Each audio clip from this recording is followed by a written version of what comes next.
최 형사가 피습된 현장 곳곳에서는 최 형사가 고통으로 몸부림친 흔적이 남아 있었고 한동안 신음을 하면서 구조 요청을 한 것으로 드러나고 있습니다. 군기에 머리를 맞고 예리한 흉기로 두 차례 복부를 찔린 최 형사가 고통으로 몸부림친 흔적이 곳곳에 역력합니다. Говорят, что якобы спускался. То есть, потому что вот соседка слышала, она говорит, то есть слышала крик о помощи, что кто-то как стонал и топот ног бегущих. То есть кто-то убегал, похоже.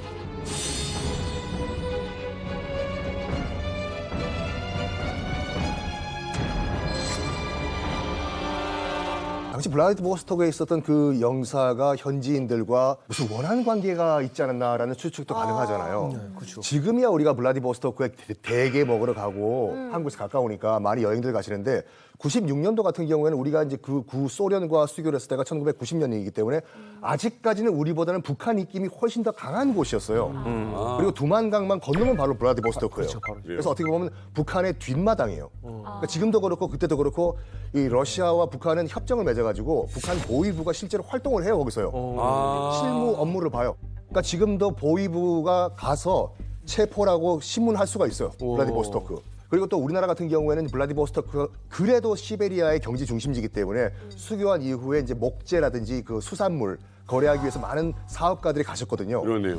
그런 정치적으로 민감한 블라디보스토크에서 외교관이 현지인과 무슨 갈등을 맺었을까? 저는 아니라고 봐요.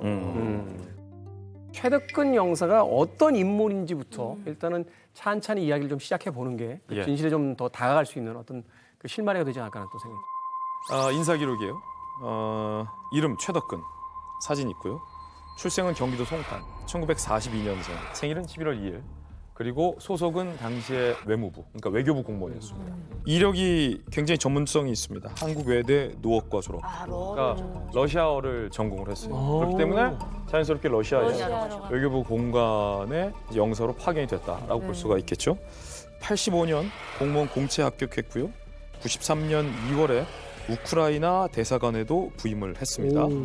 그리고 95년 12월에는 블라디보스토크 총영사관에 부임을 했습니다. 그러니까 이 러시아 쪽에 굉장히 전문성을 갖고 있는 외교부 공무원이었다. 그런데 이런 전문적인 러시아 통에 대한민국 외교관이 왜 러시아에서 처참히 살해됐을까?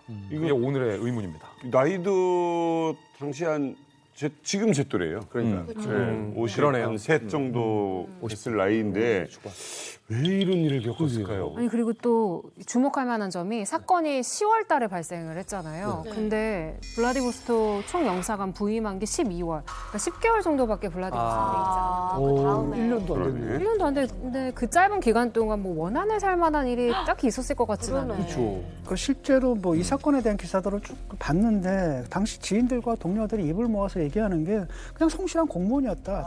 전형적인 공직자다. 그리고 일을 너무나 열심히 하는 스타일이라고 합니다. 그래서 사망할 당시에 이제 부의상하로 3급 공무원이었거든요. 그러니까 차근차근하게 공무원의 길을 걷던 분이었습니다. 또 우리나라에 몇 없는 러시아 통이고 이런 분이기 때문에 주변에서 무슨 원한을 산다 이런 일이 있을 것 같지 않다라는 게 모든 사람들의 견해였어요. 그래서 제가 지금 범인을 찾는데 혹시 도움이 될지 몰라서 제가 요 기사를 하나 가져왔거든요. 이게 이제 10월 3일 동아일보 이제 신문인데 그때 여기 보시면은 어둠 속 비명 대담한 아파트 범행이라고 이때 기사가 하나가 났더라고요.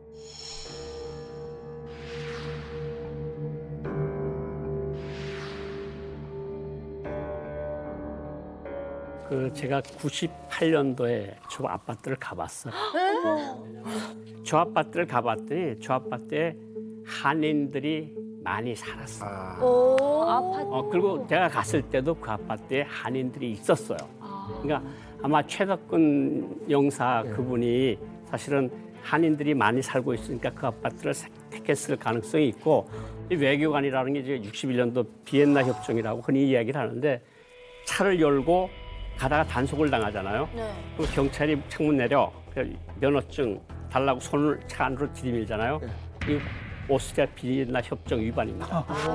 남의 나라 차 안의 공간은 치해법과 말하자면 대한민국 법이 통하는 데예요. 그러니까 당신 지금 비엔나 협정을 위반하고 있다면 툭 손을 떼요. 그리고 이렇게 이 대사관 같은 데 이렇게 잘못해서 들어와서 뭐 아니 좀 한번 들어와서 뭘 하겠다 그러잖아. 그러면 당신 지금 조선민주주의 영토를 침범하고 있다. 이게 외교관이 있는 그 자체의 차나 그 공간 자체가 다 외교적 공간이고 국가의 거예요. 그렇게 철저히 보호를 받는 외교관이 군기에 맞아서 학살됐다. 이거는 정말 대형 사고죠. 자, 어찌됐건 이제 외교관들이 거주하는 아파트라고 이야기를 하셨어요. 사실은 외교관들이 많은 저 한남동 쪽이라든지 이런 그 공간이 있는데 가보면 벌써 사설 경호부터 시작해서 굉장히 삼엄하게 돼 있습니다. 그런데 당시 또 소련이 붕괴된 지 얼마 안 돼서 이 러시아 쪽 상황 자체가 굉장히 위험한 일들이 많이 벌어지고 있었고, 그런데 외교관들이 사는 아파트의 경비가 이렇게 허술하다? 이건 좀 이상한 거 아닌가요? 이 최덕근 영사가 처음 살았던 아파트도 처음에는 굉장히 보안이 철저했어요. 무장 경비가 총 들고 경비를 했습니다. 근데 이런 일이 왜 발생했냐? 경비가 철저한 그 아파트에 살다가 사건 발생 2달 전에 사건이 발생한 그 아파트로 이사를 가셨거든요. 왜요? 왜 가셨을까? 너무 비싸서? 한인들의 추천. 아니요. 안타깝지만 원래 살았던 아파트 임대료가 너무 비싸가지고 원종 약간 허락하시려고 이사를 가신 지원 안 해주나요? 영사, 그냥 영사. 뭐 그런데 뭐 그 최 영사가 새로 이사한 그 아파트도 꽤 안전한 곳이었다고 합니다. 그러니까 시내 중심가에서 이제 가까웠고, 그 다음에 이게 복도에서 내실까지 가는데 철문 3개를 통과해야 된대요. 그렇기 때문에 사건이 났을 때 오히려 그것 때문에 사람들이 몰랐던 거고요. 오히려 안에 그다음에 그 아파트에서 100m 거리에 경찰서가 있고, 그다음에 이 아파트와 그 경찰서 사이에 하트라인이 설치가 돼 있어서 여차하면 바로 그냥 경찰이 달려오는 그런 구조로 돼 있었다고 하더라고요. 잘 돼 있네. 야, 이건 너무 이상하지 않아요? 너무 이상하죠. 이렇게 완벽에 가까울 정도로 그래도 보안도 되고 이런 곳인데 이렇게 당한다, 이건 거의 프로 솜씨가 아니냐? 맞아요. 프로 솜씨입니다. 그렇죠. 그리고 굉장히 대담한 범행이에요. 그렇죠. 남희석 씨가 프로의 솜씨라고 했잖아요. 그래서 그날 피살된 날 무슨 일이 발생했는지 지금부터 그 행적을 하나씩 네. 쫓아가 보겠습니다. 96년 10월 1일 저녁 7시 최덕근 형사는 서울에서 반가운 손님들이 와요. 그날 서울에서 정부 연구위원들이 옵니다. 그리고 블라디보스토크 공과대학의 총장단과 함께 시내의 한국 음식점에서 즐거운 저녁 식사를 갔습니다. 그런데 밤 8시 30분 무슨 일인지 갑자기 최 형사가 일어나요? 선약이 있어서 먼저 가보겠습니다. 한 시간만. 라고 1시간 반 만에 식당 문을 나서게 됩니다. 그때 있는 사람들이 이상해. 최덕근 영사 일행만 그 식당에서 식사를 했던 게 아니었어요. 바로 옆 테이블에 또 다른 4명의 남자들이 식사를 하고 있었는데 뭔가 이상해요. 선약이 있어서 나가겠습니다 하고 나갔어요. 근데 그때 이 4명의 일행도 동시에 일어나서 나간 거예요. 이럴 때 다시 들어와서. 그래, 다시 들어와야지. 근데 이상했나? 지금 한번 집을 보실까요? 식당에서 집까지 거리가 그렇게 멀지가 않아요. 그래? 보시면은 자동차 타고 한 15분 정도 거리. 그리고 또 최 영사 혼자 있었던 것이 아닙니다. 운전기사가 있었거든요. 그래서 운전기사를 약간 믿었던 것 같아요. 한 명 더 있는데 설마 무슨 일이 일어날 것인가 해서 최덕근 영사가 이제 자기 집에 도착을 해요. 식당을 나와가지고. 그리고 최 영사가 바로 나온 게 아니라 러시아 기사가 나와가지고 주변을 살펴봅니다.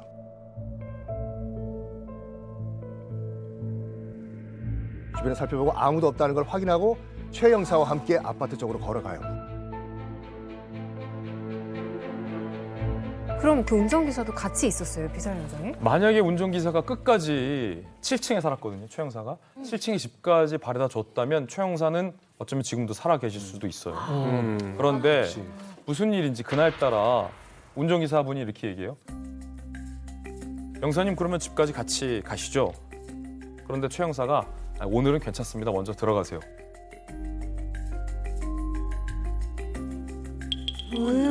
대부분이 그렇게 하지 않겠습니까? 평광까지 가는 그렇죠. 뭐 운전기사가 몇 명이나 있겠어요. 네, 가진 않아요. 운전기사를 돌려보낸 이유가 바로 그날 하필 그때 엘리베이터가 고장이 나요.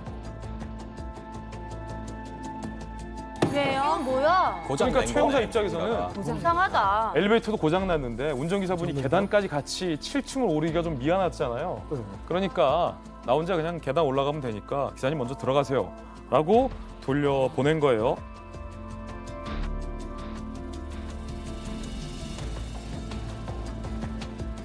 불길한데요? 근데 우리가 불길하죠? 결론을 알고 들어서 불길한 건데 네. 그때 당시는 그렇게 그런가 놀랄 일도 보다. 아닌 게 자연스러운 일. 그 블라디보스토크의 아파트에 정전이 많았어요. 그때 당시. 전력난이 심각해서 엘리베이터가 왕왕 멈췄다고 합니다. 아마 엘리베이터가 멈출 때마다 최 형사는 혼자서 올라갔을 거예요. 그렇게 최 형사가 7층으로 올라갑니다. 그런데 그때가 이미 현지 시간으로 밤 9시예요. 그런데 최 형사가 안심했던 이유는 그때 러시아 여성 입주민이랑 마주쳐요.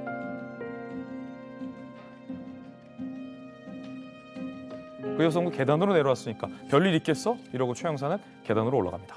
폐쇄 구역에서 내부인이 계단으로 내려왔으니까 나오니까. 아무 일이 없었어요. 자, 당시 그 최 영사가 살았던 아파트 모형을 제가 가져왔습니다. 지금 여기 러시아 여성이 서 있지요. 네. 여기 지금 최 영사가 있고. 네. 그래서 건물 밖으로 나온 이 러시아 여성을 보고 이 여성이 아무런 뭐 미동도 없이 내려왔으면은 건물 안에 이상이 없겠구나. 네. 그래가지고 점점 들어가서 1층, 2층, 3층으로 올라갑니다.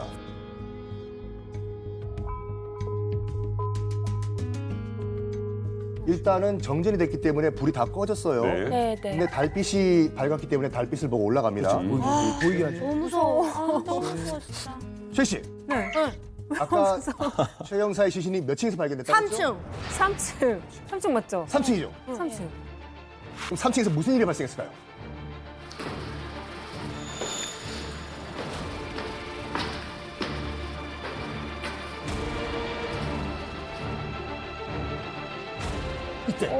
피살당했어요. 네? 피살당했어요. 아닙니다. 아무 일도 없었어요. 4층, 5층, 무서워. 6층까지 올라갔습니다. 음. 6층에서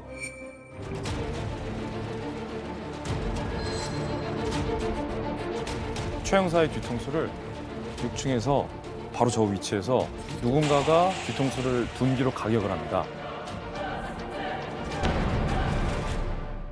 자, 그러면 집을 아예 아는 사람이고 거기에서 지금 둔기로 폭행을 했다는 거잖아요. 한 층만 오르면 집이 최 형사의 집이에요. 저 집을 코앞에 그런데 집을 코앞에 두고 누군가가 6층 계단에 숨어 있었겠죠. 처음에 한 대 맞았을 때 최 형사가 본능적으로 직감을 합니다. 이 아파트에서 도망쳐야겠다. 그러니까 계단 밑쪽으로 도망쳤겠죠.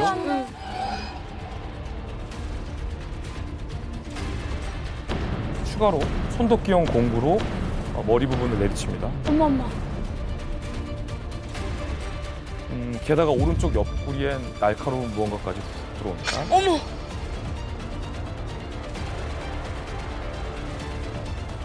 아파트 3층 복도에 최 형사가 그대로 쓰러졌습니다. 야. 살려달라고 최 형사가 애원했었던 것 같아요. 하지만 단 몇 분 살려달라고 신음하던 최 형사가 그만 차디찬 아파트에서 바닥에서 결국 사망을 합니다.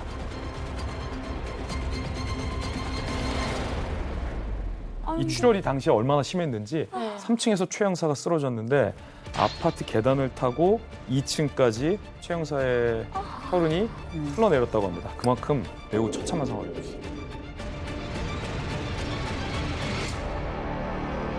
너무 잔인하다. 지금 처음 피살 가격당한 거는 6층이었잖아요. 맞으면서 내려가시죠. 그럼 그때까지는 그때까지 살아서 의식이 있었다. 아니 그러면 사람도 없어요 거기. 이 사람들이 프로라고 만약에 했을 때는 사망까지 확인하고 나오는 거 아닌가? 와 근데 숨이 붙어 있었다고요? 네.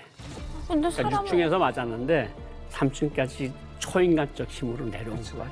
절대 우발적인 게 아닌 게 3층까지 쫓아가서 결국 마지막 맞아요. 가격까지 한 거죠.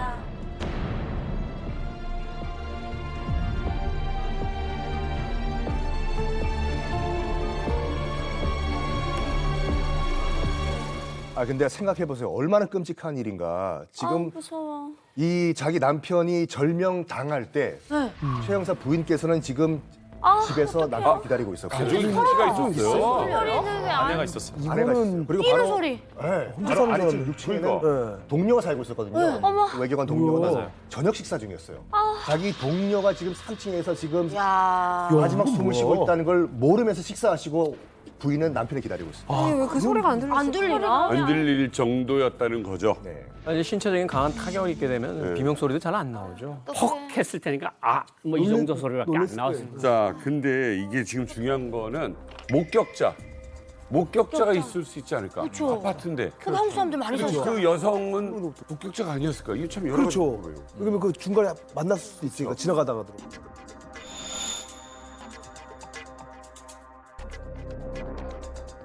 자, 이 범행을 목격한 목격자가 있었습니다. 누구요? 누구요? 바로 아까 그 여성, 마주쳤던 러시아 거예요. 여성. 네. 마주친 입주민 여성이 이 범행 현장을 목격했어요. 어떻게 된 거예요? 그 여성이 계단을 내려오다가 계단 어두운 곳에서 얼굴은 잘 보이지 않지만 남자 두세 명이 기다리고 있는 듯한 모습을 목격했어요. 인기척을 느꼈다. 그렇죠.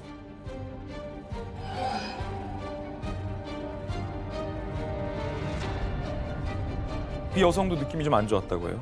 계단을 올라가려다가 느낌이 이상해서 아파트를 돌아서 빠져나온 거예요. 어머. 무서워서. 여성은 빠져나오고 최 형사는 들어가면서 마주친 거죠. 그런데 그 여성이 증언하기를 당시에, 왜냐하면 당시에 이 사건이 있은 후 러시아의 검경이 대대적인 인원이 투입돼서 수사를 벌였거든요. 네. 그때 수사 기록을 보면 그 여성의 증언도 담겨 있는데 네. 아파트에서 빠져나온 지 얼마 안 있어서 날카로운 비명이 들렸다. 아마도 그게 최 형사의 비명이었던 것 같아요. 그리고는 아파트 현관문에서 곧이어 아까 봤던 괴한 두세 명이 후다닥 뛰어나오는 모습을 명이 목격했고 대기하고 있었던 빨간 승용차를 타고 현장을 이탈하는 것을 이 여성이 목격했다고 해요. 와. 범인을 봤네요. 그렇죠. 근데 문제는 한게 저예요? 당시가 밤이었어요. 밤 9시였어요. 블라디보스토크에 10월에 밤 9시에 정전된 상황. 범인의 얼굴을 볼 수가 없었던 거예요. 그리고 이 여성이 너무 겁에 질린 나머지 여기까지가 이 여성이 기억하는 전부였어요. 인상착의는 더 이상 기억하는 그러니까 이게 게 없어요. 중요한 게 그거네. 러시아인인지 뭐 아시아인인지 그것도 구분할 수 모르겠네. 알 수가 없다. 근데 차까지 바깥에 대기하고 있던 상황이면 정말 조직적으로 좀 움직인 것 같다는 그렇죠. 생각이 드는데 강도는 아니죠. 강도 같은 건 아니었나요? 뭐 잃어버린 물건이나 뺏어간 거. 그러니까 이런 것도 생각을 해볼 만하지 않느냐. 일단 이쪽의 수사에서는 항상 그런 가능성을 열어놓고 그럼요. 보니까. 그렇죠. 강도는 뭘 해야 강도죠? 금품을 훔쳐가야죠. 그러니까 초기에는 뭐 단순 강도라고 이제 러시아 수사 당국도 접근을 했습니다. 근데 당시 최 형사가 미화 $1,000 현찰이 있었어요. 강도였으면 가져갔겠죠. 그렇죠. 그리고 또 여권도 가지고 있었거든요. 네. 한국 여권 굉장히 비싸게 팔려요, 암시장에서. 그대로 있었어요. 그러니까 이 말은 금품을 노린 강도는 아니었다 이거거든요. 그래가지고 방향이 좀 바뀝니다, 수사 방향이. 이것은 처음부터 애당초부터 최 형사의 목숨을 노린 그런 치밀한 공작이었다라고 이제 방향이 틀어져 버려요. 그러니까 오히려 그런 경우들이 있죠. 누군가를 암살하고 강도로 위장해서 네. 그렇죠. 뭐 지갑을 가져가. 그렇죠. 근데 그런 노력조차도 하지 않았다는 거예요. 자, 과연 강도도 아니라면 누가 최 형사를 살해한 걸까요? 이제 현장에 남아 있는 증거를 토대로 이제 수사가 이루어져야죠. 네네. 당시에 러시아에서 즉각적으로 수사에 착수했어요. 러시아가 손 놓고 있었던 건 아니고 러시아 당국도 당혹스러운 거예요. 외교적 문제니까. 그렇죠. 그래서 용의선상에 여러 집단과 직군을 올립니다. 제일 먼저 용의선상에 올랐던 직군이 있었습니다. 바로 러시아 마피아 조직. 바로 러시아 마피아 조직. 왜냐하면 그때 당시 블라디보스톡에 러시아 마피아가 설쳐됐어요. 기승을 부렸어요. 근데 90년대 중반은 러시아 마피아를 러시아 정부가 손쓸 수가 없었어요. 그렇기 때문에 당시 교민 사회를 중심으로 러시아 마피아가 벌인 소행이 아니겠느냐라는 얘기를 많이 했어요. 이유, 너무 범행 수단이 잔인하다. 그리고 그 지역이 이른바 러시아 마피아 포비아가 좀 있었대요. 러시아 마피아 범죄가 기승을 부렸다.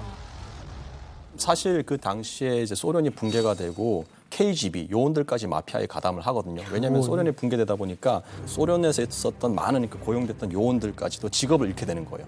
이 사람들 먹고 살아야 하잖아요. 그러면 어디로 갔냐 했을 때 이 사람들이 가지고 있는 정보를 가지고 마피아하고 결탁하게 됩니다. 그러면서 이제 블라디보스톡 여기가 마피아들의 아주 활동 부대가 되는 거죠. 야, 당시 또 러시아 마피아가 또 유명했어요. 무서웠죠. 내가 독일 유학하는데 내가 잠깐 살았던 집 앞에 러시아 식당이 있었거든요. 깔린가에 아직도 기억나. 근데 문제는 뭐냐면 식당에 손님이 하나도 없어. 근데 유지가 돼. 그게 되게 이제 돈 세탁하기 위해서. 세탁하는. 어느 날 거기서 TNT가 TNT. 500kg인가가 발견돼. 그러니까 그게 발견돼가지고 난리가 난 거죠. 그때가 이제 대충 그러니까 러시아가 막 혼란스러우니까 그때 엄청난 뭐 물건들 빼고 막 이래가지고 바깥에 팔면서 돈 세탁하고 마피아가 가장 활발할 때예요, 그때가. 사실은 국가기관의 기능이 약해졌을 때 이 범죄 조직이 활성화되잖아요. 그러니까 아마 그 시기가 아니었을까. 아 그러면 이게 지금 한국에서도 마피아를 주목하는 게 억지는 아니다. 그러면 두 가지 세부적인 의문이 나와요. 러시아 마피아가 직접 원한이 있어서 대한민국 영사를 살해했을 가능성. 네. 두 번째는 러시아 마피아가 누군가의 사주를 받고 단순히 사주에 의한 청부 살인을 했을 가능성.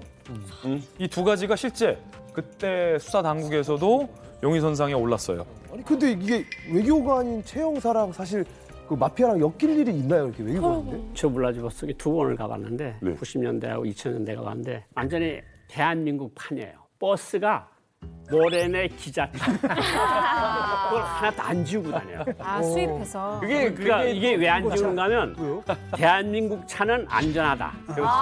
고장이 나지 않는다니까 러시아는 그냥 번호만 써. 79. 그리고 한국행이 그대로 다 써 있어. 가는 노종이. 500번 어린이 대구원 써 있는 것도 그러니까 블라디보스톡이 대한민국에서 많은 차가 가고 그러니까 버스, 승용차, 택시 거의 H사야. 중고차들. 그래서 그렇게 많고 그러다 보니까 굳이 여기까지만 나온 이야기를 믿는다고 한다면 마피아가 어떻게 엮일 수가 있는가 하면 영사라는 임무가 교민 보호예요. 그러니까 거기가 한참 떠오르는 데니까 우리 교민들도 많이 갔을 거 아니에요. 뭐 자동차 관계자들, 버스 관계자들, 수산물 관계자들, 크랩 관계자들 많이 갔을 거 아니에요.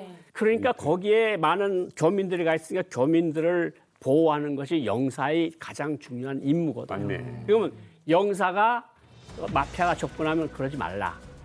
우리가 보호를 하고 있다. 우리 교민들은. 이래서 엮였을 가능성. 그다음에 두 번째 가능성은 그때 러시아가 붕괴를 하면서 러시아 사람들이 대한민국 비자를 얻기가 너무 힘들어요. 그러니까 부산 같은 데랑 와야 되는데 오기가 너무 힘드니까 이제 한국에 대한 공간원들에 대한 인식이 마피아가 안 좋았어.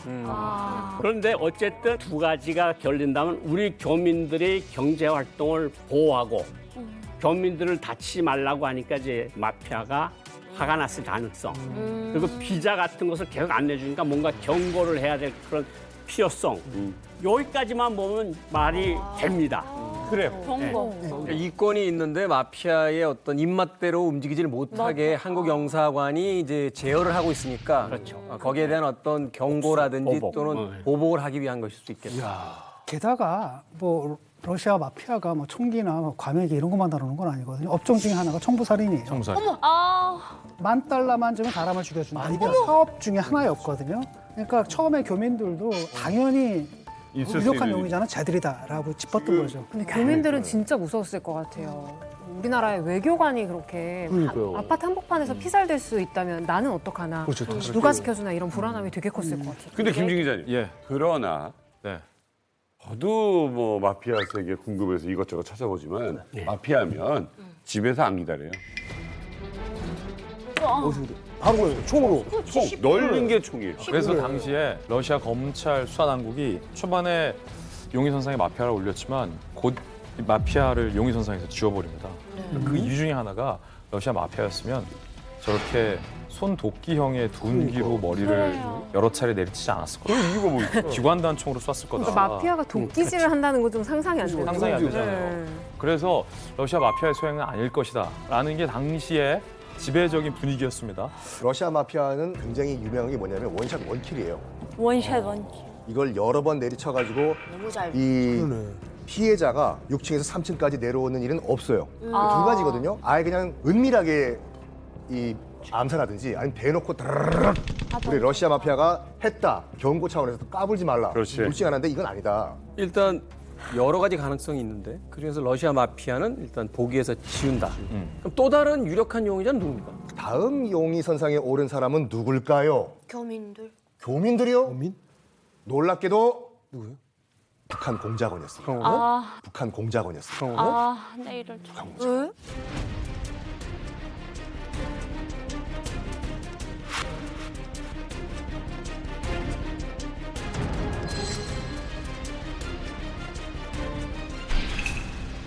러시아 검찰 당국이 마피아를 세웠다가 아니야, 마피아의 소행일 리 없어라고 의심을 지우잖아요. 그런데 안타깝게도 러시아 수사선상에 북한 공작원이 용의자일 수 있다라는 게 공식 수사선상에 등장한 시점이 너무 늦게 등장했어요. 그때 당시에 러시아 수사 기록을 취재한 분들의 이야기를 제가 들어봤거든요. 10월 1일에 밤에 범행이 발생했잖아요. 빨간 승용차를 타고 2-3명의 남성은 이미 도주했어요. 10월 3일까지 마피아인가 아닌가 누군가 이러고 있었던 거예요. 당시 검찰 수사당국, 검경 수사당국이 감을 못 잡고 있었던 거예요. 고인가. 그러다가 뒤늦게 북한 공작원일 수도 있겠다라는 생각을 떠올렸는데 근거는 있습니다. 첫 번째, 당시 이 최덕근 영사가 블라디보스토크 현지에서 북한 벌목공들의 귀순 업무를 지원하는 임무를 하고 있었어요. 그런데 그때 당시에 이 도망간 벌목공을 쫓는 북한의 체포조들이 블라디보스토크에서 대놓고 활개치고 다녔을 때요. 아, 무서워. 탈출한 벌목공들은 북한 체포조가 항상 뒤쫓고 있었기 때문에 이들 북한 벌목공 체포조에 의해서 최 영사가 피살됐을 가능성도 심각하게 제기되고 있습니다.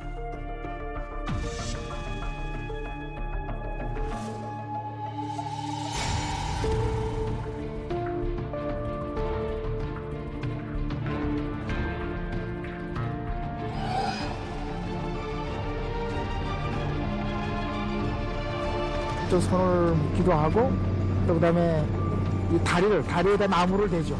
뛰지 못 도망가지 못하도록. 고려인 사람들한테 끼어서 지금 고려인 이름을 붙여가지고 지금 숨어서 하루하루 긴장하게 살고 있습니다.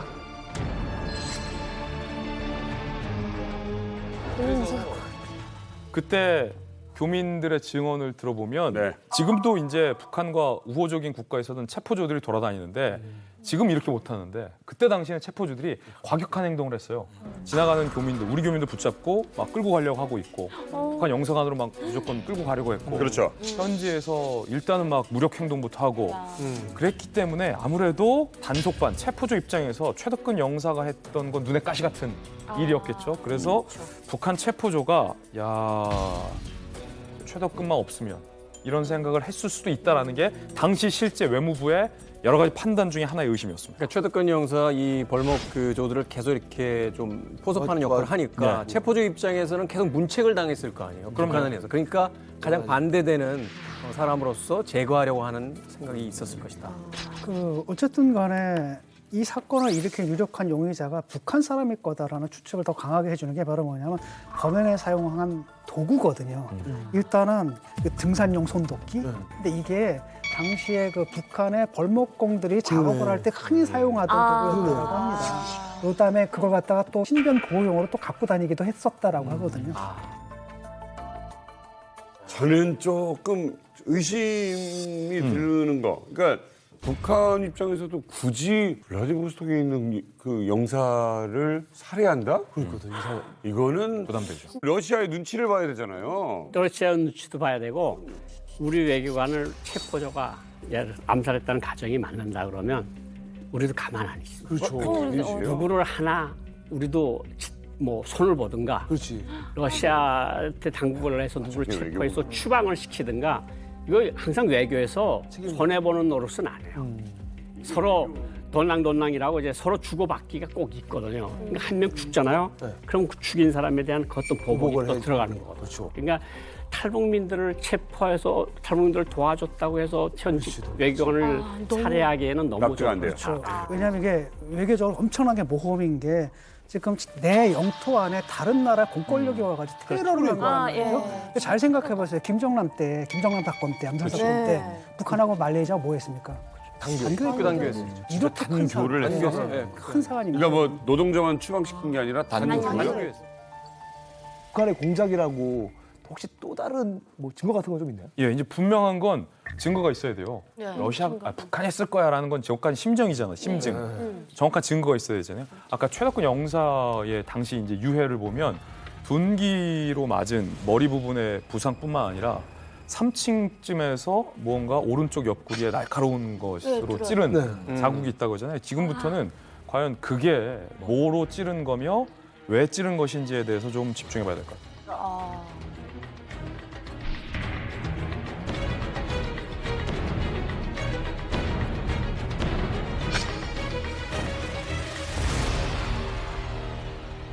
국과수에서 이런 말을 해요. 죽은 자는 말이 없다. 하지만 죽은 시신은 온몸으로서 얘기한다. 내가 왜 죽었는지. 그렇기 때문에 우리가 부검을 하지 않습니까? 우리 정민 씨 역사 좋아하시니까 예. 소현세자, 효종, 그런 다음에 고종, 어떻게 죽었을까요?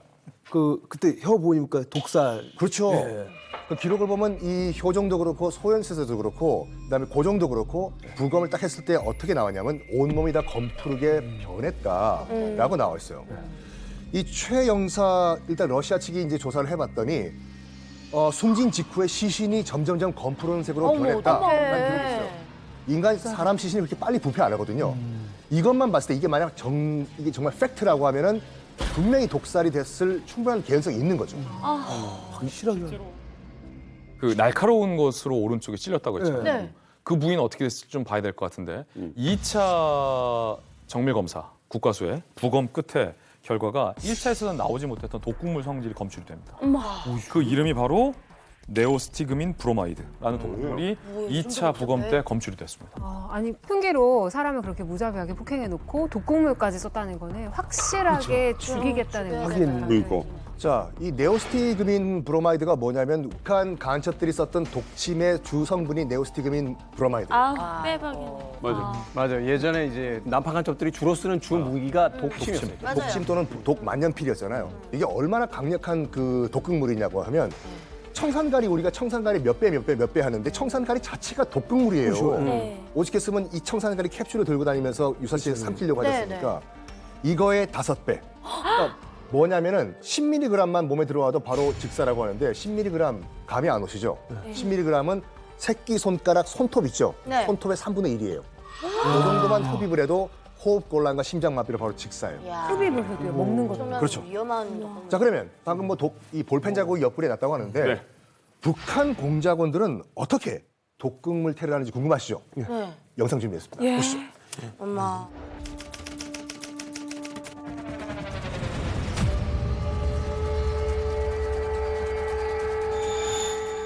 피살사건 또 있었다고? 8월 17일이에요. 한 달 전?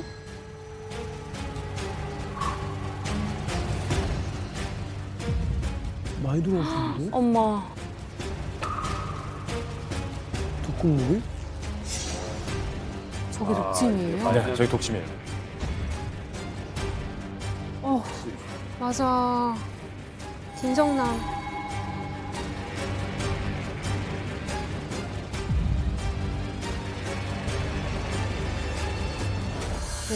너무 무서워. 사으로 다시 보니까. 아니 근데 북한 공작원들은 누군가를 살해할 때 이 독극물을 주로 사용을 하나 봐요. 사실 그 김정남을 암살한 독극물은 개인을 암살하기엔 적합하지 않은 거고 대량 살상을 위한 거거든요. 그러니까 불특정 다수를 살해할 때 쓰는 거고 요번에 그 최 형사를 갖다가 살해할 때 사용했던 그 독극물이 정말로 암살용이라 그러더라고요.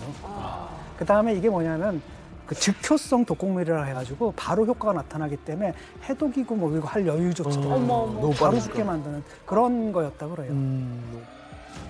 저는 야, 이게 진짜 그럴까 해서 아직은 확신하고 들어가지는 못할 것 같아요. 왜냐면 아니 그렇게 뭔가 중요하다면 혈흔이 난지할 정도로 피해를 주고 간다? 아니 독침만 사용하지. 그렇죠. 독침만 사용하고 왜 독기까지 그렇게 하지? 왜 이랬냐는 거지.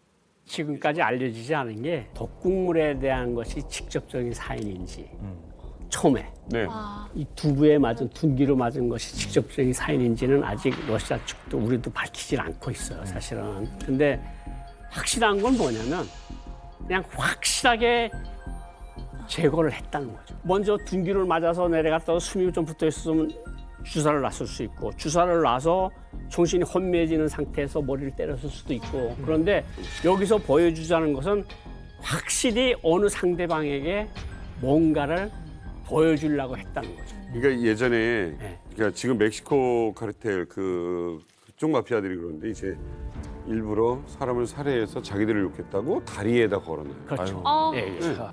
지금도 멕시코의 몇 개 도시는요 공권력이 못 들어가요.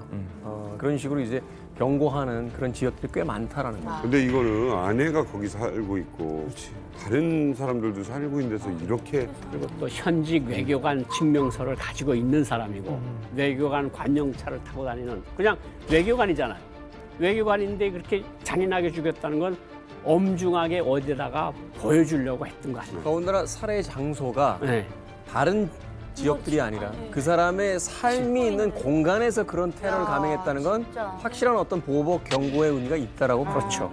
뭐 사실 우리가 독침을 쓰는 거는 효율성을 따지는 거거든요. 그렇지. 왜냐하면 찍으면 그냥 바로 즉사하기 때문에 끝인 거예요. 그게 주로 이제 대상을 제거할 때는 독침을 많이 쓰는데 왜냐하면은 첫 번째 만년필로 가지고 다닌다 그러면 휴대성이 편리해요.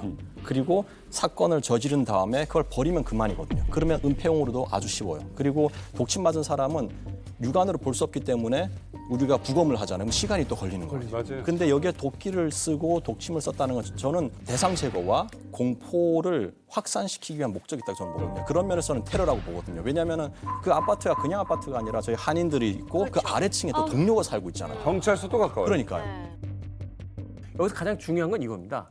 도대체 왜?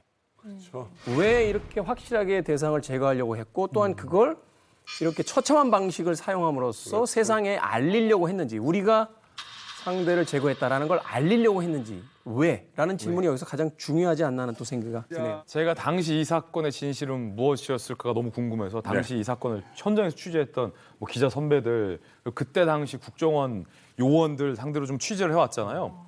지금까지 나온 무수히 많은 증거들은 북한 공작원일 수 있겠다라는 정황 증거에 불과하지만 동기가 뭐냐.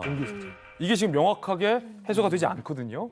그때 이 좀 답답하고 꽉 막혔던 수사의 흐름을 빵 뚫어주는 엄청난 특종 보도가 하나 국내에서 나옵니다. 러시아 언론도 아니고 미국 언론도 아니고 국내 언론에서 특종 보도를 터뜨립니다. 동아일보가 당시에 엄청난 특종을 보도하면서 이 수사의 흐름이 완전히 180도 바뀌게 됩니다. 맞습니다. 그래서 제가 이 김진 기자님이 언급한 그 기사를 제가 가져왔습니다. 이 기사입니다. 네, 여기 보시면은 최 영사 극비 첩보 메모 남겼. 어디에? 소름. 네, 메모를 남기셨다고 하더라고요. 그래서 사실 이거를 보니까 어떤 메모를 좀 남겼을까요? 벽에다가 이렇게 벽 펄소 같은 거. 아니, 그랬더라면 당시에 수사를 했던 팀들이 다 봤겠죠. 공개적인 곳에 있었으니까. 첩보 메모면 어디에 숨겼다는 소리네.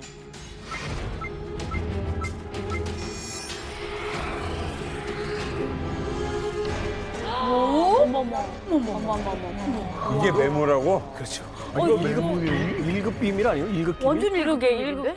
이게 당시 이 동아일보 보도가 나왔던 때가 96년 10월 7일. 그러니까 범행이 10월 1일이었잖아요. 범행이 발생하고 일주일도 채 지나지 않아서 당시 우리나라 정보 당국도 입수하지 못한 기밀 정보를 러시아 블라디보스톡 현지에서 동아일보 기자가 입수하게 됩니다. 그 메모 내용은 그때 당시 이 메모를 입수한 기자가 보고 소름이 돋을 정도로 충격적이었어요. 제목, 북한 공작원 마약 밀매 혐의 기록.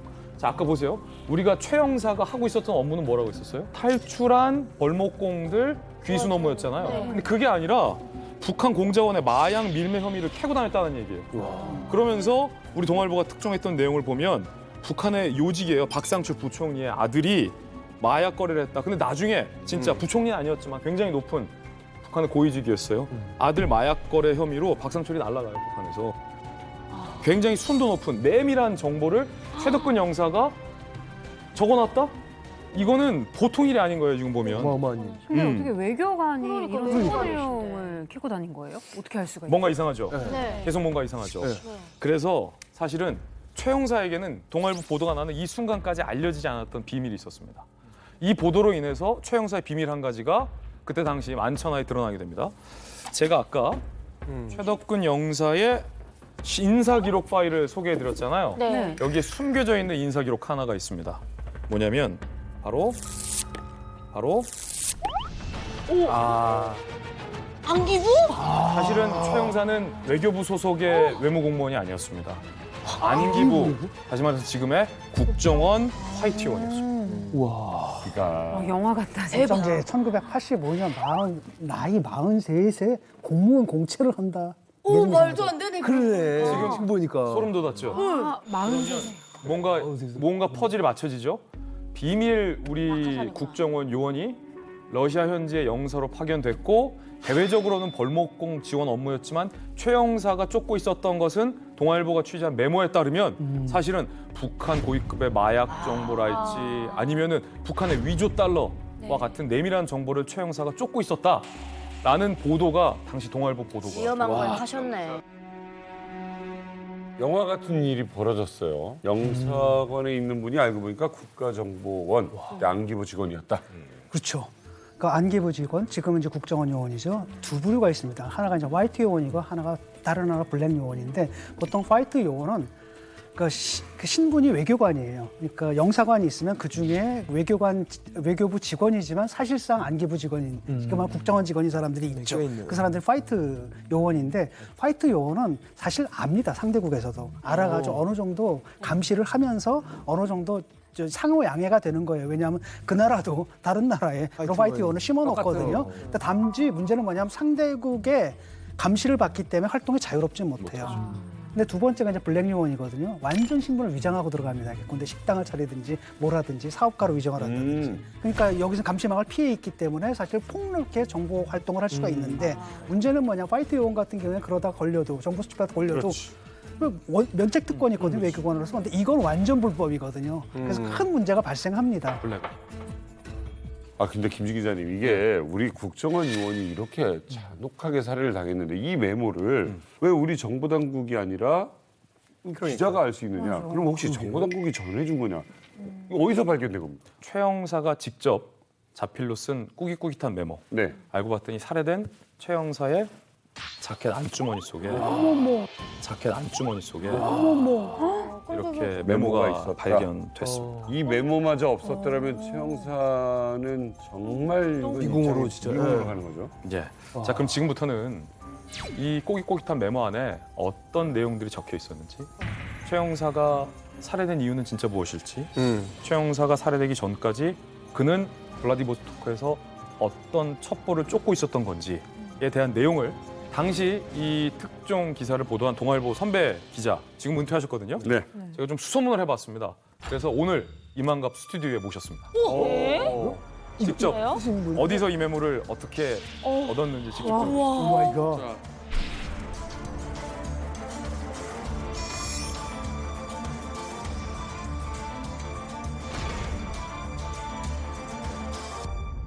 당시 그 충격적인 메모를 단독 보도하신 분을 직접 모셨습니다. 당시 동아일보 하종대 기자님을 모셨습니다. 반갑습니다.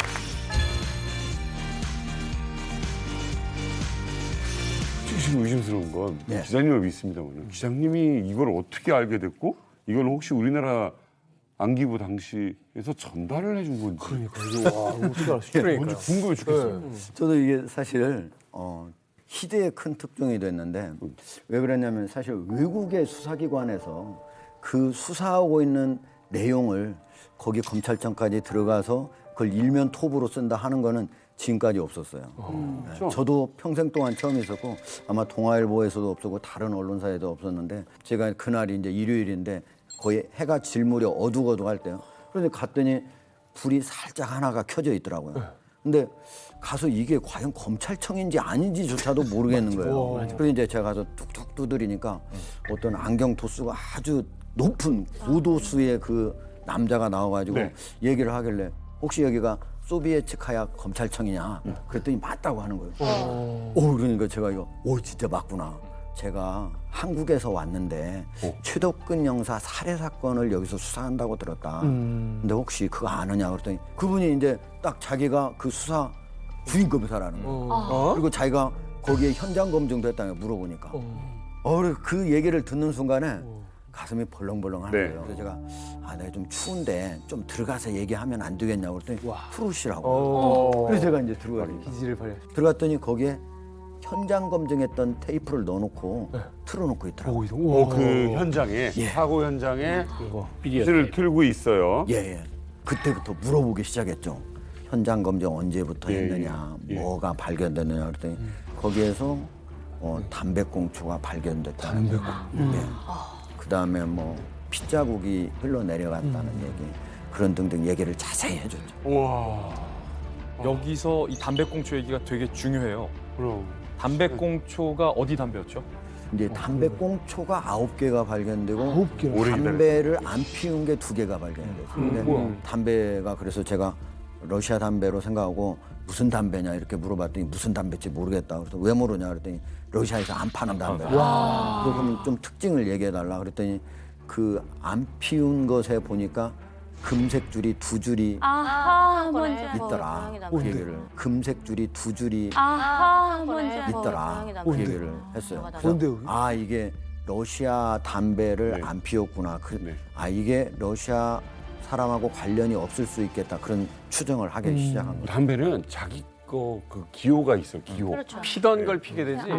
국적이 바뀌었다라고 해서 그쪽 담배를 막 피지는 않게 되더라고요. 북한산 담배 꽁초가 발견된 거예요. 수혜 씨 그때 90년대 중반에 금색 2줄 있는 북한산 담배 아시죠? 기억하시죠? 네, 그게 이제 항상 거리바닥에 보면 가장 많이 떨어져 있던 그 담배꽁초에 항상 그 금줄이 2개가 들러져 있었거든요. 근데 그게 잘 사는 사람들만 필 수 있는 담배였었거든요. 담배 이름이 뭐? 근데 원래 이름이 있어야 되는데 아마 전투원들이라서 이름을 지은 담배를 폈던 것 같아요. 그럴 원래 수 금줄이 있으면 그 위에 있어요. 네. 그 이 조그맣게 금강산이면 금강산이 있는데 이름을 안 박은 것 같네요 보니까. 어쨌든 러시아에서는 팔지 않는 담배라고 하는 것까지만 확인했고 제가 외국산 담배다 여기까지만 그러니까 얘기를 해줬어요. 뭐 딱 어느 정도 이제 촉 느낌으로 아 이거 맞네 이상하다 뭔가 이쪽 담배 아니다. 근데 이제 하나둘씩 이제 증거가 보일 거 아닙니까? 예. 얘기를 들으면서 아 북한 측 공작원에 의해서 피살됐을 가능성이다 이렇게 본 이유는 그게 이제 담배도 있었지만 거기에 이제 장갑이 2개가 발견이 됐어요. 하나는 가죽 장갑이라고 했고 하나는 인조 장갑이라고 그 비닐 장갑이라고 그랬어요. 근데 그분이 하는 얘기가 아 이게 장갑이 너무 작더라. 내가 끼워보니까 안 들어가더라. 그래서 얼마나 크냐 그랬더니 18cm 정도 된다고 그러더라고요. 근데 내가 그래서 내 손은 들어가요? 그랬더니 내 손은 못 들어간다고. 그래서 제가 한번 나중에 재봤더니 제 손은 여기서 여기까지가 18cm더라고요. 그러니까 저보다 손이 작은 사람이 쓰던 장갑이었다. 이제 그런 거 보고 아 이건 동양인이다. 체구가 작은 동양인이다. 근데 이 얘기하고 현장에서 그 처음에 이제 그걸 발견하고 신고를 해줬던 그 주민이 있어요. 근데 그 주민이 뭐라고 했었냐면은 자기가 올라가다가 보니까 동양인으로 보이는 2-3명의 체구가 작은 사람이 있어서 느낌이 이상해서 내려왔다라는 얘기를 했었거든요. 그거하고 좀 일치하는 거예요. 네. 그래서 아, 이 체구가 작은 사람이 거기 현장에 있다가 아, 거기에서 아마 놔둔 장갑 아닐까 이렇게 추정을 한 거죠. 그래서 아, 이 2가지만 놓고 봐도 상당히 북한인으로 추정을 할 수 있겠다. 그때 이제 생각을 하기 시작한 거예요. 그때 그 발견됐던 메모도 다른 증거들이랑 같이 발견을 하신 거예요? 어떻게 보신 거예요? 아, 그 메모는 이제 한참 묻다가 보니까 나도 좀 물을 게 있다 그러는 거예요. 그러면서 이제 용지를 이렇게 하나 주는데 그게 대략 이제 이런 이제 A4 용지인데 이게 3번 정도 이렇게 접은 거예요. 어떻게 적었냐면은 디테일하잖아요. 이렇게 이제 9번 접고 다시 한 번 이렇게 접었더라고요. 대략 이제 이게 이제 대략 명함보다는 좀 큰데 이게 이제 그 명함이랑 같이 있는 봉투에서 나왔다고 그러더라고요. 네. 그 메모지를 가지고 자기가 그러는 거예요. 고려인을 데려다가 이걸 해독을 시켰는데 잘 설명을 못 하더라. 해독을 못 하더라. 근데 제가 이렇게 딱 보니까 저는 너무 쉬운 거예요, 이게. 아, 그러니까 이거죠. 왜냐면 고려인이라고 하는 분들 저도 뭐 인터뷰 많이 해보지만 그분들은 그분들이 쓰는 말, 뭐 경상도 말 쓰던 사람들은 경상도 말 따라오고 이북말 쓰는 사람들은 이북말 좀 따라하는데 전문적 용어나 이런 거 쓰는 단어가 맞아, 다르죠. 사실 우리가 어휘력이 떨어지는 게 사자성어도 예컨대 이제 뭐 교민들 있잖아요. 교민들 자녀도 많이 가르쳐 봤잖아요. 한국말 완벽하게 하거든요. 근데 조금만 중학생 단어의 어휘만 나와도 몰라요. 모르는 경우가 많아요. 끌렸어도 그렇고. 그래서 그 쪽지를 제가 재현해 봤는데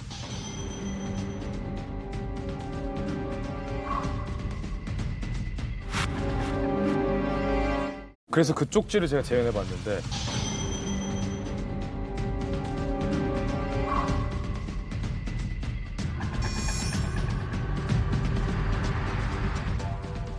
재현해 봤는데 사나이가 태어나서 나라를 위해 죽는다. 그것은 여한이 없는 것이다. 라고 써 있고 그 앞에 그 당시 이제 하선배가 발견한 메모 내용인데 이제 이 내용이 여기 보면 김향진 등 북공관원들의 마약 거래 관련 구체 내용, 그다음에 박성철하고 가로치고 정무원 부총리 가로 닫고 아들 마약 밀매 관련 96년 5월경 러시아 공안당국 체포. 그다음에 이제 그 아래 평양시 은정구역 영광동 소재 평성 상표 공장 100달러 위패. 평성인데. 예, 평성 상표 공장이 사실은 100달러 위패. 맞아요. 거기서 돈 만든다고. 스카노트가 있는 아주 이건 어마어마한 일이네요. 보충 설명하면 이 정보는요. 당시에 90년대 중반이잖아요. 북한이 90년대 초반부터 90년대 중반까지 그 미국의 100달러를 위조해서 유통한다라는 의혹을 미국 당국으로부터 엄청나게 의심을 사던 때였는데 북한이 이걸 어디서 찍어내는지는 당시에 굉장히 굉장한 기밀이었어요. 근데 이 메모 안에 그 위패 공장 주소가 적혀 있는 거예요. 엄청난 발견인 거죠. 그러면서도 얼마나 정확한 정보냐면요. 평성 조폐공사와 별개임을 확인했다.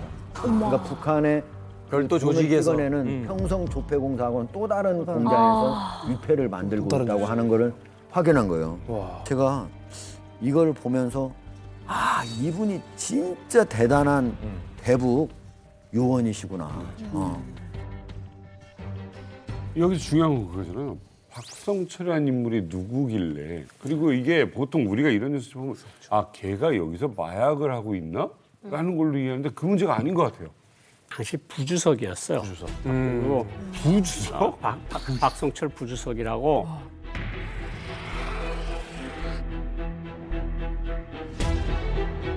(96년도잖아요) 권한행군 시작해서 1, 2년 지났을 때 정말 못 살고 힘들고 사들 굶어 죽을 때인데 그러니까 이제 공작금을 코카인 1kg으로 보내줬다고. 그러니까 우리 돈이 없으니까 공화국에 그걸 팔아서 써라. 팔아서 돈을 써라. 그다음에 이제 평성 위조 지폐 공장이라는 게 원래 평성 상표 인쇄 공장이 정식 용어입니다. 조선돈도 만들고 거기에 별도의 빌딩에서 위조 달러 슈퍼노트를 만들어요. 이런 거는 북한이 가장 취약한 치부잖아요. 네. 이거를 이 사람들이 깨끗하게 적어가지고 최종적인 보고를 했으면 그걸 지워버렸겠죠. 근데 아마 최종적인 보고 전에 점점 또 구체적인 것을 적어놓는 도중에 사고가 생긴 것 같고 어쨌든 박성철이라는 이름이랑 주로 이름들 다 적은 거 보면 그 사람이 굉장한 요원이었던 건 사실. 아니 그러면 하정도 기자님 그러면 있는 대로 나갔으면 그 당시에는 부총리라는 걸로 나가겠네요.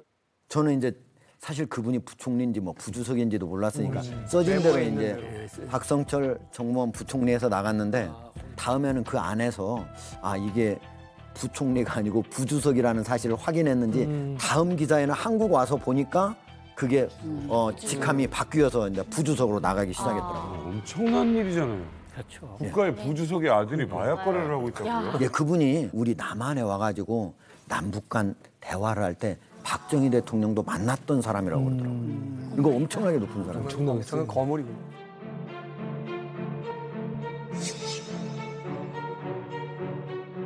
정말로 그 대단한 어떤 특종을 잡고 또 그것을 통해서 이 살인 사건에 대한 어떤 이제 실마리를 잡기 시작했는데 현장에 있던 또 다른 그 특파원들은 약간 의문을 제기했다 이런 이야기도 들었어요. 예, 그렇죠. 제가 한번 찾아봤습니다. 1996년 10월 9일자 그러니까 동아일보 첩보 메모가 공개가 된 후 이틀 후죠. 부산일보에서 이런 기사를 냈습니다. 최 형사 메모 쪽지 미스터리. 당시 자켓 안주머니에 소지하고 있었던 것으로 알려져 있던 메모 쪽지가 여러 가지 궁금증만 불러일으키고 있다라고 하면서 당시 최 형사가 피살된 현장에 있었던 최초 증인들의 말에 따르면 소지품 중에 이 해당 메모 본 적이 없다는 발언을 했다. 그래가지고 정말 이 쪽지가 존재를 했을까라는 의구심을 제기한 게 있었죠. 이뿐 아닙니다. 당시 현장 분위기가 어땠는지 또 다른 기사에서도 확인되는데 2021년 10월 3일 바이러시아 21이라는 매체에서 쓴 기사인데 25년 전 최덕근 영사 피살 사건 여전히 의심스러운 것들이라는 제목으로 25년 전에 이 영사 피살 사건 다시 재조명하는 기사예요. 그런데 그 대목 중 제가 너무 재밌게 봤던 대목은 읽어드릴게요. 서울에서 큰 사건을 담당하는 검찰 출입 기자가 어느 날 블라디보스톡으로 들어와 그 기사를 쓴 뒤 다시 서울로 호련히 돌아간 것으로 알려졌다. 동아일보 당시 특파원은 서울로 튄 기자가 확보했다는 메모 내용을 특파원 동료들에게 풀 공유해줬다. 그럴 때 씁쓸했다라는 내용이 적혀 있는데 이 기사는 96년도 당시 모 신문사의 모스크바 특파원으로 블라디보스톡을 취재하던 특파원 기자가 쓴 글인데 아무래도 이제 당시 특파원들 사이에서는 뭐 우리 기자 용어로 물 먹었다고 해요. 물 먹었다고. 곤란하죠. 여기는 물을 먹인 거고 다른 기자들은 물을 먹은 거죠. 그 이제 서울에 있는 데스크들이 볼 때 야, 동아일보 하종대는 메모 입수했는데 넌 거기서 뭐 했어? 그렇지. 부터 시작해서 90년대 중반 당시에 뭐 욕설부터 해서 다 깨져요. 각사 신문사도 다 깨질 때였거든요. 저는 충분히 그렇게 의문을 제기한 게 이해가 돼요. 왜냐면은 기자들은 사실은 그 블라디보스토크 영사관에서 이석곤 총영사가 가서 한마디씩 들은 거 가지고 그거 가지고 기사를 쓰는 거예요. 그러니까 뭐 겨우 1단, 2단뿐이 못 쓰는 거예요. 별로 듣고 오는 게 없으니까. 근데 저는 의학 취재만 했거든요. 첫날은 피살 현장. 다음 날은 북한에 있는 여러 노동자들, 여러 군데를 제가 갔거든요. 그 다음 날은 바로 또 소비에트 거기 검찰청 이런 데를 제가 갔기 때문에 몇몇 선배들만 제 얼굴을 봤을 뿐이에요. 나머지 상당수는 제가 왔다 간 줄도 모를 거예요. 왜냐면 기사가 나갔기 때문에 왔다 갔나 이렇게 생각하지. 사진을 찍었으면 참 좋았겠다. 사진을 찍어야 되는데. 그렇지. 아무리 기다려도 사진을 찍어야 되는데. 그렇지. 아무리 기다려도 예. 찍으러 오는 선배가 안 오는데 나중에 물어보니까 우리 사진 기자 선배가 거기로 왔었는데 거기가 원래 반쪽은 아파트고 반쪽은 원래 은행 건물이었던 것 같아요. 은행 건물을 검찰청사를 이동시키면서 그 임시 거처 건물이니까 허름했었고 그런 자리였기 때문에 그 사진 기자 선배가 거기를 제대로 못 찾고 못 와가지고 제가 나중에는 이제 다음 날 기사를 써야 되잖아요. 10시, 밤 10시 넘어가지고는 이제 가야 되겠다 해서 그때 이제 돌아오게 된 거죠. 근데 저는 이런 사진을 찍었어요. 당시에 이제 메모가 우리가 보도를 했을 때 우리 총영사관 측에서 메모지가 있다는 사실은 인정했어요. 그리고 그거 메모지 말고도 또 12장이 더 있었다 하는 걸 인정을 했어요. 근데 뭐를 인정을 안 했느냐?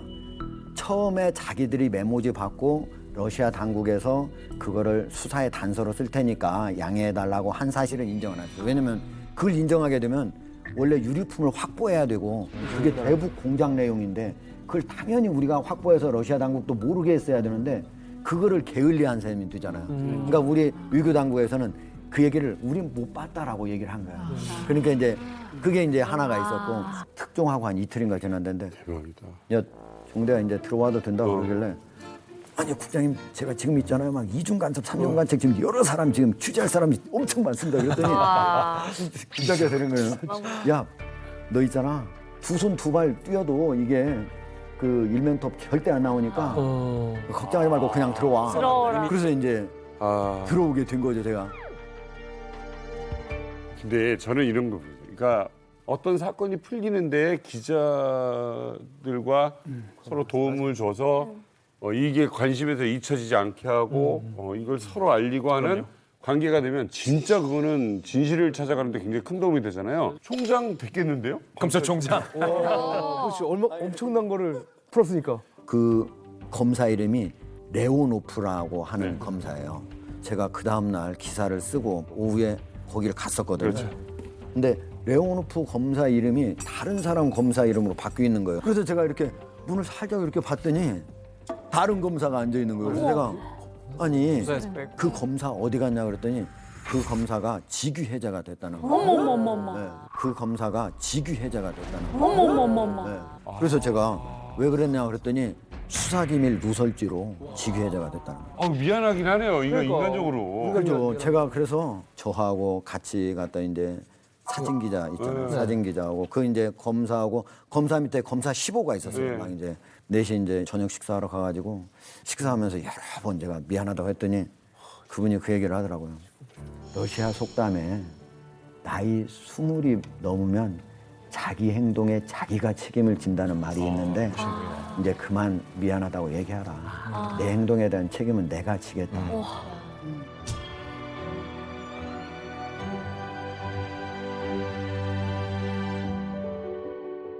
저는 궁금한 게 있는데 사실 뭐 스파이는 정말 흔적을 남기면 안 되잖아요. 007 영화에서도 스파이는 뭐 흔적을 남기지 않는다 이런 말이 있잖아요. 근데 누구나 다 발견할 수 있을 만한 그 앞주머니에 이런 중요한 메모를 넣고 다녔다는 게 특별한 뭐 이유가 있었을까요? 사실 몇 개 안 되는 첩보였다면은 머릿속에 정리하고 다녔을 것 같아요. 근데 심경에 좀 불안감과 그런 것들을 느끼면서 갑자기 썼는지 글씨가 일단 커요. 제 느낌에 적어도 6개월 아니면 1년 이상 그 대북사업 하는 걸 다 써놓은 거다. 그래서 제가 나중에 한번 정보기관 분한테 한번 물어봤어요. 아니 이걸 여기다 이렇게 써가지고 다니나 그랬더니 사실은 1급 정보요원은 머릿속에 다 외우고 다녀야 된다. 이게 신기하다. 절대로 집에다 둬서도 안 되고 어디다 뭐 사무실도 안 아무리요. 그다음에 뭐 사무실에 둬도 안 되고. 그런데 제가 보기엔 대북공작 한 사업을 바로 처음 쓴 것 같지는 않고 하나하나 정리하면서 이렇게 써놓은 것 같은 그런 느낌이었어요. 그러니까 최영사 스스로가 나는 피살될 수 있다라는 거를 느꼈던 것 같아요. 예. 북쪽에서 보면은 이분은 반드시 제거해야 될 사람. 왜냐면 자기의 가장 치명적인 약점은 유교관들의 마약 밀매를 알고 있지. 그다음에 슈퍼노트 뭐 $100 위패든 $20 위패든 여러 개가 나왔거든. 근데 그거를 찍어내는 위치까지 알고 있지. 그다음에 또 하나는 아까 박성철 부주석처럼 그렇게 북한의 최고위층의 그런 사람들의 문제점까지도 알고 있잖아요. 그러니까 이분은 더 놔두면 잘못하면은 거의 1호 인물, 최고 지도자까지도 뭔가 캐낼 수 있는 사람이다. 이렇게 생각할 수 있는 거예요. 야, 이분도 대단하십니다. 지금. 저도 하 선배 취재하신 말씀 들으면서 가슴이 짠했던 게 앞쪽에는 본인이 했던 주요 첩보 내용을 깨알같이 필사적으로 썼는데 저는 이분이 다 기억 못해서 썼다라고 보진 않거든요. 그 뒤에 적힌 말이 사나이가 태어나서 나라를 위해 죽는다. 그것은 여한이 없는 일이다. 언제 죽을지 모른다라는 그 위기감. 하지만 그럼에도 불구하고 조국을 위해서 나는 계속 이 첩보를 진행해야 된다라는 절박함, 절실함이 최영사에게 있었던 것 같아요. 아니 그 결국 이 모든 정황이 북한 소행이잖아요. 네. 이게 확실한 게 된 거 아닌가요? 이게? 그렇죠. 이 사건이 실제로 북한 소행이라는 것이 확인되는 결정적인 계기가 생깁니다. 우리 측에 블랙 요원이 있었죠. 바로 영화를 통해서 여러분들 아마 만나보셨을 것 같은데 영화 공작의 주인공이에요. 실제로 90년대에 북한에 침투해서 대북 사업 관련 공작을 시도했던 인물인데 이 인물에 의해서 이것이 북한의 소행이라는 것이 이제 증명되기 시작합니다. 황정민 역할. 이선민으로 나온 사람 있잖아요. 그 북한의 이은남 참사. 그 사람이 이 사람이에요. 황정민이가 이제 제 역할로 이렇게 나온 거고. 최석근 영사 같은 경우도 사회적으로 큰 이슈가 됐지만은 정부의 발표나 이런 거에 대해서 의문점을 가진 사람들이 일부 있었어요. 그러니까 아마 그 북한 측의 반응이 어떤 것인지 수뇌부에서 이제 궁금했던 것 같아요. 저한테 그래서 임무를 주더라고요. 왜? 내가 일반 공작한 게 아니고 항상 북한의 최고위층자로 상대를 하니까 그 내용을 알고 있을 것이다. 왜 죽였는지까지 그 북한 내에서 그걸 좀 알아보라고 하더라고요. 그래서 그런 내용까지 파악해서 다 보고를 했죠.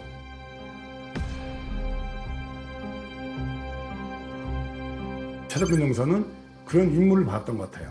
북한하고 러시아하고 거래되는 마약 거래에 대해서 깊숙하게 아마 조사를 했던 것 같습니다. 그걸 이제 그 북한 당국자들이 알았고, 그래서 그 북한 당국자 말로는 그걸 한 5번에 걸쳐서 직접 최석근 영사한테 경고를 했다고 그래요. 이거는 남하고는 관계없는 일이다. 네 해외가 된 일도 아니고 모른 척해라. 개입하지 마라. 더 이상 수사 들어오지 마라. 이렇게 이제 몇 번 했답니다. 내가 판단컨대는 북한에서 마약은 국가에서 조직적으로 해요. 근데 그 돈은 이익금은 전부 그 최고 수뇌부의 통치자금으로 들어가는 거라는 얘기죠. 가장 쉽게 또 돈을 벌 수 있는 방법 중에 하나고, 국정원 의원이 그거 말 믿고 안 할 것도 아니잖아요. 목숨 걸고 한 사람들인데 끝까지 이제 그 손 안 떼고 그 조사가 들어오니까 잔인하게 죽였는데, 걔들은 그런 얘기를 하더라고요. 자기들은 응징을 할 경우에는 그 가볍게 죽이지 않는다. 총이나 이런 거 쏘지 않고 몽둥이로 하든지, 그렇지 않으면 독을 사용하든지 둘 중에 한 가지 한다고 이렇게 얘기를 하더라고요. 그걸 그대로 제가 보고를 했어요. 레포트를 했어요. 그것을 얘기할 수 있는 정도의 위치에 있는 사람, 알고 있는 사람이 아마 제1부부장인데, 그러니까 제일 선임 부부장이죠. 우리나라면 국정원 1차장 정도 되는 선임 부부장이 그런 얘기를 직접 했으니까 그건 신뢰성이 있다고 봐야 되는 거죠. 그러면은 이 사건을 일으킨 게 북한인 게 확실해진 거잖아요. 그러면 사실 우리나라에서 좀 항의를 하거나 아니면 좀 뭐라고 해야 되지 않나요? 했죠. 근데 러시아는 남북한 동시 수교 국가예요. 그리고 항상 팔은 안쪽으로 굽는다고 결과적으로는 북한 편을 들어줍니다. 당시 그 기자들의 그 증언에 따르면은 이제 매주 2번씩 러시아 외교부에서 이제 기자 브리핑이 있었다고 합니다. 당연히 질문을 했겠죠. 우리 기자들이 어떻게 됐냐 했더니 아직까지 수사 중이다. 그러면 수사 중인 사건은 공개를 못 하거든요. 27년이나 지났잖아요. 그럼 지금은 뭐 공소시효도 만료됐을 시간이고 현재 이 사건은 어떻게 진행이 되고 있나요? 원래 러시아 법에 따르면 2011년도에 공소시효가 끝났어요. 근데 우리 측에서는 이거는 북한 소행일 가능성이 높다. 공소시효가 있으면 안 된다라고 주장을 해가지고 공소시효가 지금 영구 연장이 돼 있거든요. 공소시효가 없어졌어요. 근데 문제는 뭐냐면 러시아 당국이 수사를 해야 되지 않습니까? 수사는 안 해요. 그래서 아직까지는 영구 미제 사건으로 안타깝지만 그렇게 남아져 있는 상태입니다. 지금 그 국정원에 가면은 입구에 별 19개가 이렇게 박혀 있어요. 이른바 unsung heroes라고 해서 unsung은 노래가 안 불려진 이름이 없는 이라는 뜻이거든요. 이름 없는 그 별이라는 별들이 있는데 우리나라를 위해서 활동을 하시다가 돌아가신 분들의 영혼을 기리기 위해서 이렇게 별을 박아놨어요. 이 중에 18개는 정말 이름 없는 별이에요. 그 중에 하나, 실질적으로 이름이 공개된 분이 바로 최덕근 영사입니다. 화이트 요원이었기 때문에. 이것이 1961년 그 당시 중정이죠. 중정이 만들어진 이후에 유일하게 실명이 공개된 요원입니다. 현장에서 이제 취재하면서 느낀 거는 나름대로 열심히 하려고는 했는데 초동 수사에서 방향을 잘못 잡는 바람에 이미 범인이 러시아를 벗어나 버린 상황에서는 저는 아무리 열심히 해도 이건 미궁에 빠질 수밖에 없다. 저는 초동 수사의 실패가 결국은 사건을 미궁으로 범인을 체포하지 못하게 되는 그런 가장 핵심적인 원인으로 작동하지 않았을까 이렇게 생각합니다. 태극기에 몸을 감싸고 마지막 모습을 드러낸 고 최덕근 영사. 슬픔을 가눌 길 없어 울음마저 말라버린 가족을 이젠 영원히 뒤로 해야 합니다. 이영만리 타국에서 조국을 위해 일하다 숨졌기에 가족들과 동료들은 슬픔만큼 숙연함이 더해옵니다. 그대는 가장으로서 할 일은 다 했지만 조국은 아직 그대를 필요로 하고 있어 지금 가기엔 너무 아깝고 점지를 않소.